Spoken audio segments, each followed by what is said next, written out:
ചെങ്ങായിമാരെ നമ്മുടെ അക്വോറിയത്തേക്ക് നമ്മൾ പുതിയ 2 ഏഞ്ചൽ ഫിഷുകൾ പെയർ കൊടുത്തിട്ടുണ്ട്. അപ്പോൾ നമ്മുടെ ഈ അക്വോറിയത്തിൽ ആദ്യം 2 ഓസ്കാറുകൾ ഉണ്ടായിരുന്നു. അപ്പോൾ അവരുടെ കൂട്ടത്തിലാണ് ഇപ്പോൾ നമ്മൾ തെറ്റിരിക്കുന്നത്.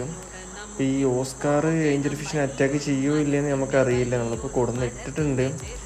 അപ്പോൾ നിങ്ങൾ അവരുടെ വീഡിയോ ഒന്ന് കണ്ടു നോക്കൂ. നമ്മുടെ പഴയ ഓസ്കാറിൽ രണ്ടെണ്ണത്തിൽ കിടക്കുന്നുണ്ട്. അപ്പോൾ അറ്റാക്ക് ചെയ്യുമോ ഇല്ലയെന്ന് അറിയില്ല. നമുക്ക് അറ്റാക്ക് ചെയ്യുകയാണെങ്കിൽ നമുക്ക് മറ്റൊരു അക്വോറിയത്തിലേക്ക് ഇവരെ മാറ്റേണ്ടി വരും. കാരണം ഇവർ ഇപ്പോൾ ഫസ്റ്റ് കൊടുന്നിട്ടുകൊണ്ട് വലിയ പ്രശ്നം തോന്നുന്നില്ല. ഇനി ഒന്ന് നോക്കി നോക്കട്ടെ.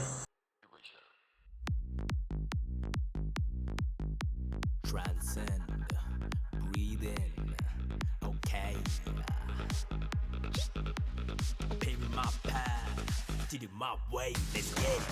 Running these streets, taking that lead, paving that path.